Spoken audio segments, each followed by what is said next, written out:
Hi, for those of you who are new to this channel, thank you so much for the new subscribers, and thank you for those of you who shared my last 3 videos. My name is JJ Gatt. So normally on this channel, I help fellow content creators understand the laws related to the creator economy and for being a social media influencer or a content creator, which means Federal Trade Commission disclosures about brand deals. I try to help about decoding laws related to the creator economy and social media in generally. So if you're interested in that sort of stuff, I have lots of content here for that. So my last 3 videos have gotten a lot of new subscribers, a lot of interest, and I wanted to talk a little bit about that for those of you who are subscribed to this channel for that other stuff and you see this new thing and you're like, what's going on here? And also for my new friends, welcome, my new subscribers. I think I got a few of y'all who subscribed because of those old 3 videos. I was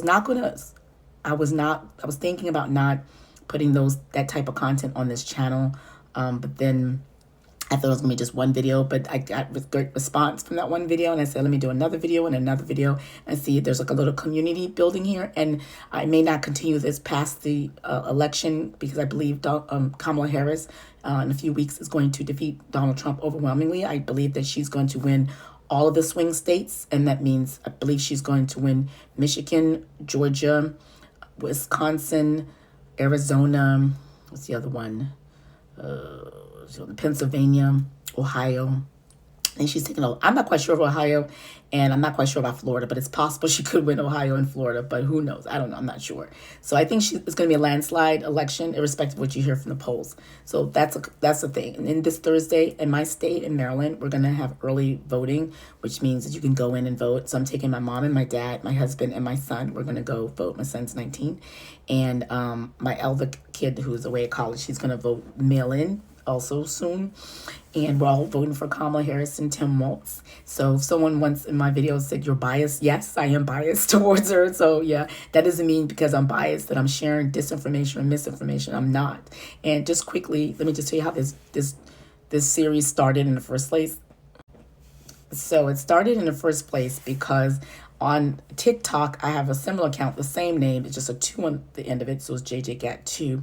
I did a trending audio sound of an Italian woman telling a family member for the rest of their life they have to contend with the fact that they voted for someone who was endorsed by the KKK. So I thought it was fun. So that video went viral, and a few people under my video were arguing with me back and forth and saying that Donald Trump is not racist. And I was like, what, are you crazy? And I was like, leave me alone, because if you keep it up, I'm actually going to do a video sharing all the different ways that I know that he's a racist. And they kept at it, and eventually like, okay, you know what? I'm going to go ahead and do this video. So that's how that video started, because it was a challenge. And then after that, I did 2 more videos. And they were just living over there in TikTok. And I said to myself, you know what?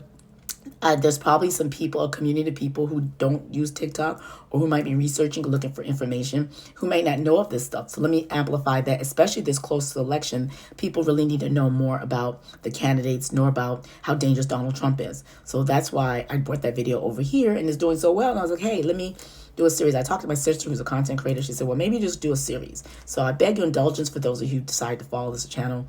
Up until like recently, I had like maybe 19,000 or something like that who were following it for content creator stuff, because I first did Pinterest marketing, I did YouTube education, and then I did content creators. So that's really the niche that I have grown this account mainly on.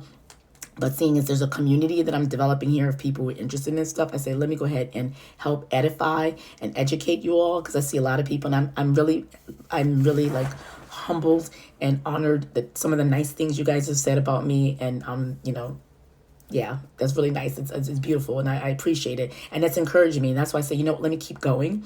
And for those who don't know, I may not look it, but I'm an old person. Like, I'm a Gen Xer. So I have been alive for 10 U.S. presidents. So when I get little kids or young people or folks who are like Trump loyalists or MAGA cultists come under my page and say BS and say I'm making it up and I'm biased or that doesn't faze me, because I know what I know, not just from being a journalist. Like, I have a journalism degree. Like, I went to University of Maryland College Park, journalism degree. So I learned data, stats, and facts. I'm going to source original quotes. When I get articles, the article's going to be sourcing like Department of HUD, going to be just the people who gave Donald Trump's father the fine and fee, the original source, a book, a testimony, Donald Trump's own words. So you can't even use, I do that purposely because I don't want people to say that it's biased or it's coming from MSNBC. Someone said I don't trust Michael Cohen's book, which is fine. I said that in my video, my last video. That's why I said the propensity of the evidence. Remember, I'm also an attorney, so I have 2 law degrees. I have a Juris Doctor and a Master's of Law. So you're talking to someone who has 2 law degrees and a Bachelor's of Arts degree in journalism,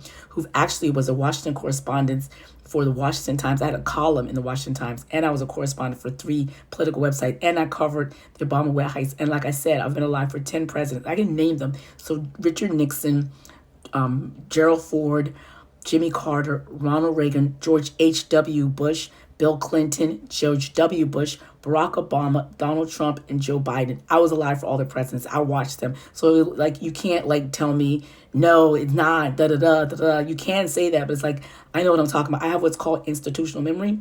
And thank you for those who like my presentation. And because I'm a YouTuber and a content creator, over time, I've learned how to be more concise and share information in a way that's visually stimulating to get the point across and is poignant. Someone said that, oh, you really did a better job at explaining like Obama legacy and how Trump unraveled that better than Barack Obama can.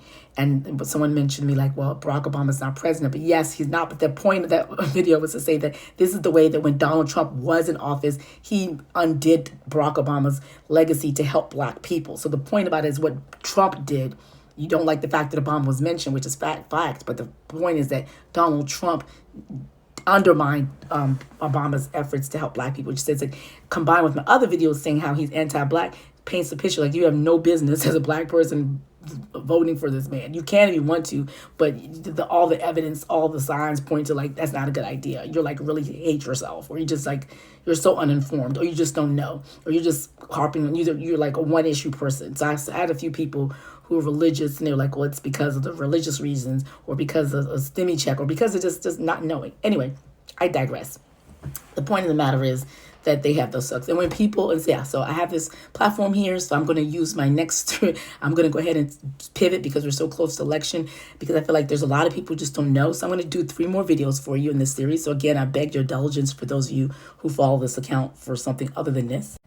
And I'm going to do, my next video is going to be talk about 10 different ways, I'm going to try to get 10, that Donald Trump has made autocratic, fascist statements or proposals for his next term. And I'm also going to bring up the fact that he's tried and successfully actually implemented some of those crazy autocratic, anti-democratic stances and positions and initiatives his first time. So saying that, you know, he's done it before. This is not a joke. We're not talking about a joke. This man, the crazy stuff he says, people like to laugh and say he's a joke. A lot of like his serious, educated supporters, his backers, financial backers who know better will excuse a lot of stuff he says. Say, oh, it says Donald being Donald, or he's just, no, he's not. He's a dangerous person and he's not joking. And then that's also, I don't want to joke. I don't want somebody who's joke and erratic and crazy and just does all sorts of stuff to be the president, to hold the nuclear codes, because he already butchered his pandemic response. He's already put the country $7 trillion in debt while he was in office. He's already did a lot of crazy things his first term. He's not deserving of a second term. He's not going to get a second term. Anyway, I digress again. So the point is that a lot of people just don't know. So I'm just going to remind you. The next 3 videos going to be reminding y'all the 10 ways that Donald Trump has said autocratic, crazy things. And then the next video is going to be the 10 anti-worker things that Donald Trump has did. I've already talked to the Black people who vote for against their interests. Then I'm going to talk about those blue collar workers who vote for Donald Trump, who are like, y'all are undermining yourselves. Like, the man is like not your friend. He's only cares about rich people, and that's it. He doesn't even know how tariffs works. Like, he's so dumb.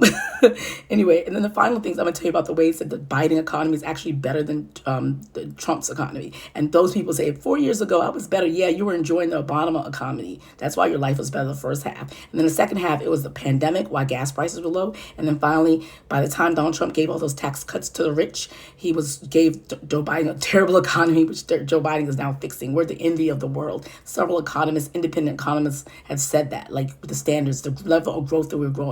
You might not feel it yet. Part of it is price gouging by groceries, but it's getting better. And so, and the numbers speak for themselves. I know a lot of the MAGA supporters, you've seen the interviews with them. They're not the brightest bulbs in the pack. So they may not agree with me because they don't like facts and stats. You know, they just like prefer to just, they're